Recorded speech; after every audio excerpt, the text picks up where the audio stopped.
नमस्कार दोस्तों।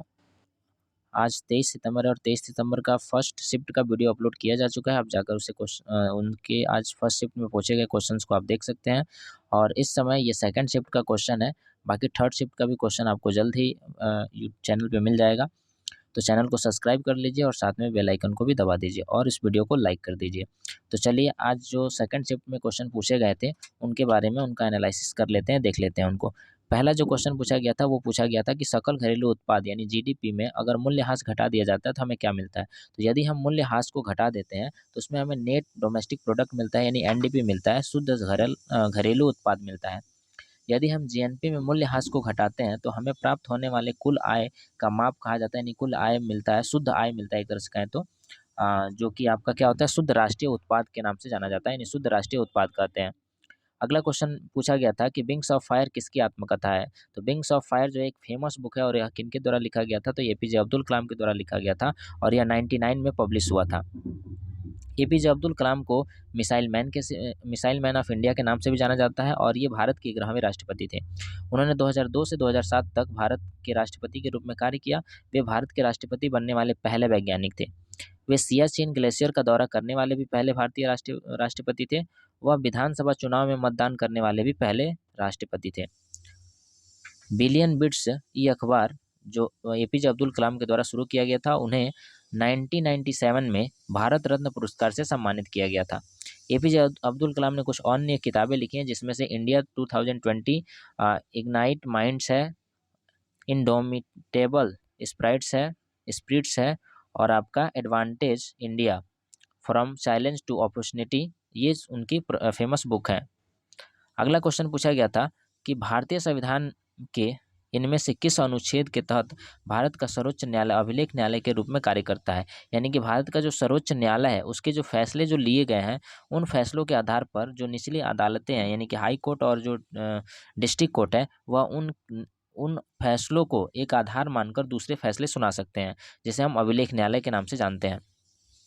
तो ये अनुच्छेद 129 में कहा गया है, यानी आर्टिकल 129 में ऐसा कहा गया है कि भारत के संविधान के अनुच्छेद 129 में कहा गया है कि सर्वोच्च न्यायालय एक अभिलेख न्यायालय है। अभिलेख न्यायालय की अगर परिभाषा दे तो इसका मतलब ये होता है कि अदालत की कृत्यों और उसकी कार्रवाइयों को गवाही और स्मृति के लिए नामांकित किया जाता है, यानी कि उसे गवाही के तौर पे लिया जा सकता है, एज एविडेंस के तौर पे लिया जा सकता है। सर्वोच्च न्यायालय को अपने अधिकार की अवमानना के लिए दंड की शक्ति भी प्राप्त है। चलिए आगे देखते हैं अगला क्वेश्चन पूछा गया था कि हर्षवर्धन के दरबारी कवि कौन थे।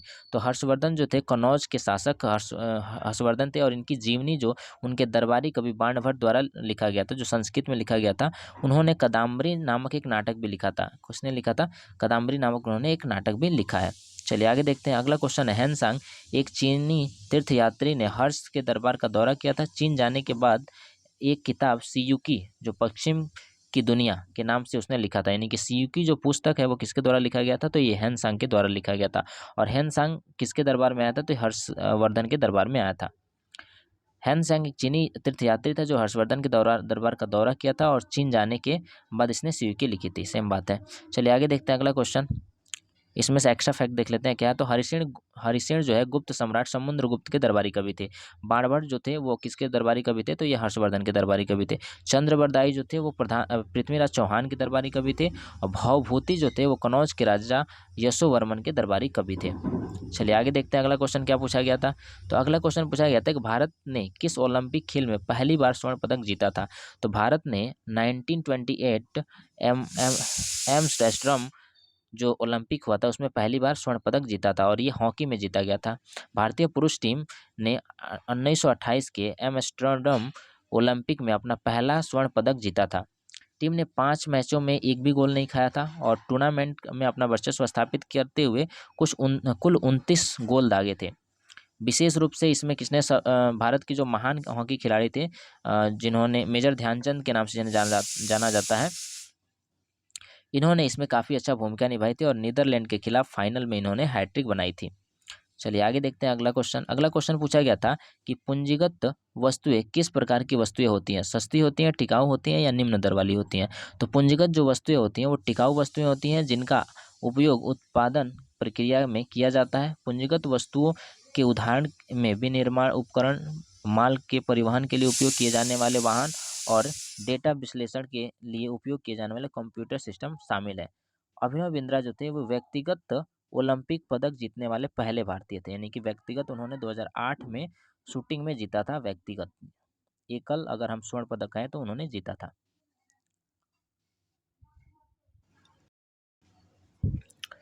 अगला क्वेश्चन है, भारत ने किस ओलंपिक खेल में पहली बार स्वर्ण पदक जीता था? खैर ये क्वेश्चन हो चुका है, लेकिन इसके कुछ और एक्स्ट्रा फैक्ट हैं उसे हम देख लेते हैं। तो भारतीय जो हॉकी टीम है, पुरुष हॉकी टीम है, वो अब तक 8 ओलंपिक स्वर्ण पदक जीत चुकी है। 8 ओलंपिक में स्वर्ण पदक जीत चुकी है।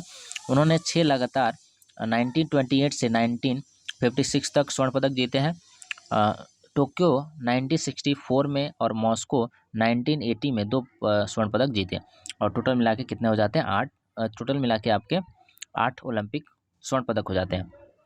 कर्णव मल्लेश्वरी जो थे, ये कर्णव मल्लेश्वरी जो थी, ये इन्होंने ओलंपिक पदक जीतने वाली ये भारत की पहली महिला बनी थी जो सिडनी 2000 ओलंपिक में जीती थी। पीवी सिंधु 2 व्यक्तिगत ओलंपिक पदक जीतने वाली पहली भारतीय महिला हैं। सुशील कुमार 2 व्यक्तिगत पदक जीतने वाले दूसरी भारतीय एथलीट हैं। आगे चलिए क्वेश्चन देख लेते हैं। अगला क्वेश्चन है कि छऊ किस राज्य का प्रसिद्ध लोक नृत्य है? तो छऊ जो है बंगाल, ओडिशा और झारखंड में प्रचलित एक लोक नृत्य है। यह 3 शैलियों में होता है जिनके नाम इन राज्यों के नाम पर रखे गए हैं।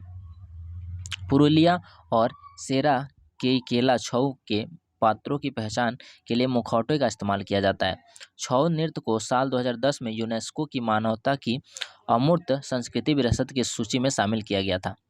चलिए आगे देख लेते हैं अगला क्वेश्चन। अगला क्वेश्चन है कि राज्य विधायिका में अपने पद से हटाने के प्रस्ताव विचाराधीन होने के दौरान उस अध्यक्ष या उपाध्यक्ष को जिसके खिलाफ प्रस्ताव विचाराधीन है अध्यक्षता नहीं करनी चाहिए, यह किस अनुच्छेद में कहा गया है? शायद अनुच्छेद, क्वेश्चन में शायद अनुच्छेद पूछा गया था कि अनुच्छेद 181 में क्या है। तो 181 में क्या है कि अगर किसी विधायक के राज्य जो विधायिका है उसमें किसी अध्यक्ष को क्या किया है, उसके हटाने का प्रस्ताव अगर विचाराधीन है तो वह क्या कर सकता है? अध्यक्षता नहीं कर सकता है। यह किस में कहा गया है? तो अनुच्छेद 181 में कहा गया है। 182 किससे संबंधित है? तो ये राज्य विधान परिषद के अध्यक्ष और उपाध्यक्ष के बारे में बताता है। और 180 किससे संबंधित है? तो ये राज्य विधायिका के कार्यपाल के कार्यालय के कर्तव्यों का पालन करने या अध्यक्ष के रूप में कार्य करने के लिए उपाध्यक्ष या किसी अन्य व्यक्ति की शक्ति को बताता है। चलिए आगे देखते हैं। अगला क्वेश्चन है कि स्वतंत्रता आंदोलन के दौरान 63 दिन के अनिश्चितकालीन भूख हड़ताल में किस क्रांतिकारी की मृत्यु हो गई थी? तो इनका नाम जतिन दास था। जतिन दास एक भारतीय क्रांतिकारी थे जिन्हें लाहौर षड्यंत्र मामले में दोषी पाया गया था। उन्होंने 14 जून 1929 को अंग्रेजों के सामने आत्मसमर्पण किया था और उसके बाद 23 दिनों तक भूख हड़ताल की थी। 13 सितंबर 1929 को उन्होंने अंतिम सांस ली थी।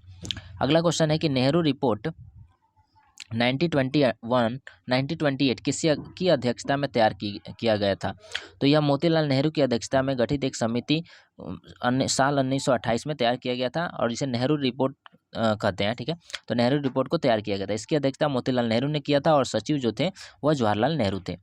चलिए आगे देखते हैं अगला क्वेश्चन। अगला क्वेश्चन है कि भारत के किस भाग में पटकाई बम पहाड़ियाँ स्थित है? तो पटकाई पहाड़ियाँ जो है भारत के उत्तर पूर्वी भाग में पूर्वांचल की पहाड़ियों में का हिस्सा है। पटकाई पहाड़ियाँ बर्मा के साथ मिलने वाली भारत की उत्तर पूर्वी सीमा पर स्थित है। पटकाई श्रृंखला नागालैंड, मेघालय, मिजोरम और मणिपुर तक फैली हुई है। पटकाई पहाड़ियों में 3 मुख्य श्रृंखलाएं हैं: पटकाई बूम, खासी गारो जयंती श्रृंखला और लुसाई पहाड़ियाँ। पटकाई पहाड़ियाँ का सबसे बड़ा शिखर जो है वो सरामती पर्वत है। चलिए आगे देख लेते हैं। आगे है कि पटकाई पहाड़ियों के माध्यम से दिहेंग नदी असम के शिवसागर जिले में ब्रह्मपुत्र से मिलती है। पटकाई पहाड़ियाँ का सबसे महत्वपूर्ण पहाड़ी दर्रा पंगोसो दर्रा है। इसी दर्रे में भारत को बर्मा से जोड़ने वाली लेडो रोड निकलती है। चलिए आगे देखते हैं अगला क्वेश्चन। अगला क्वेश्चन है कि सितंबर 2023 में प्रवर्तन निदेशालय यानी ईडी का कार्यवाहक निदेशक युक्त किसे किया गया है?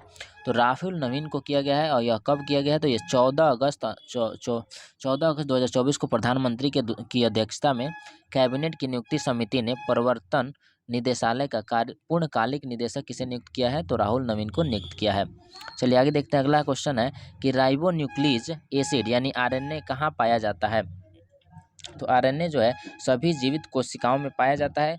कोशिका के विभिन्न और कोशिका द्रव दोनों में कोशिका के नाभिक और कोशिका द्रव दोनों में पाया जाता है। आरएनए का संश्लेषण आमतौर पर कोशिका के नाभिक में होता है। आरएनए को कोशिका द्रव में भी संग्रहित किया जाता है। राइबोन्यूक्लिक एसिड यानी आरएनए डीएनए से प्रतिलेखन नामक प्रक्रिया के माध्यम से उत्पन्न होता है, जो एंजाइम आरएनए पॉलीमरेज द्वारा उत्प्रेरित होता है। चलिए आगे देखते हैं अगला क्वेश्चन। अगला क्वेश्चन है कि भारत में किस प्रकार का संविधान है। तो भारत में दोनों लचीला और कठोर दोनों संविधान है, यानी कि हम जो भारत का संविधान है उसमें संशोधन भी कर सकते हैं और एक तरह से कहें तो इसका संरक्षण भी सुप्रीम कोर्ट द्वारा किया जाता है। अगला क्वेश्चन था कि राग दीपक जो है भारतीय शास्त्रीय संगीत का एक प्रमुख राग है जो रात्रि और अंतरांग से जुड़ा हुआ है। अगला क्वेश्चन है कि इसमें से कौन से समूह का नष्ट बलबन ने किया था। तो बलबन जो था वह एक तरह जो बलबन जो था इसने क्या किया था, चहलगानी और चालीसा जो दल था उसके समूहों को इसने नष्ट किया था, क्योंकि इल्तुतमिश जो था उसने चालीसा दल बनवाया था और उसके बाद जब बलबन आया तो उसने इसे ख़त्म कर दिया। इसे 1266 में गयासुद्दीन बलबन ने नष्ट कर दिया था। बलबन की कुछ अन्य नीतियाँ थी जो उसने शुरू किया था सल्तनत में काल में। तो बलबन जो था उन्होंने लौह और रक्त नीति अपनाया था। उसने नियाबत ए खुदाई और जिल ए इलाही की उपाधि को स्वीकार किया था। उन्होंने फारसी शिष्टाचार यानी सिजदा और पैबोस पेश किया था। उसने सैन्य विभाग दीवाने आरज की स्थापना की थी। वह फारसी साहित्यकार का संरक्षक था और अमीर खुसरो का विशेष पक्षधर था। चलिए आगे देख लेते हैं। अगला क्वेश्चन है कि भारत ने किस ओलंपिक खेल में पहली बार स्वर्ण पदक जीता था। ये तो बता चुके हैं, हो चुका है पहले का। तो ये कुछ क्वेश्चंस थे जो आपका 25 क्वेश्चन जो थे जो आपका सेकंड शिफ्ट में पूछे गए थे, और इससे जो रिलेटेड फैक्ट हैं उसे आप ज़रूर पढ़िएगा, ज़रूर याद कीजिएगा, क्योंकि आने वाला जो एग्ज़ाम है वो इससे ज़रूर क्वेश्चन रहेगा। तो चलिए फिर मिलते हैं हम लोग अगले वीडियो में, जिसमें आपको थर्ड शिफ्ट का एनालाइज कराया जाएगा। तब तक के लिए आप वीडियो को शेयर कर दीजिए, चैनल को सब्सक्राइब कर लीजिए।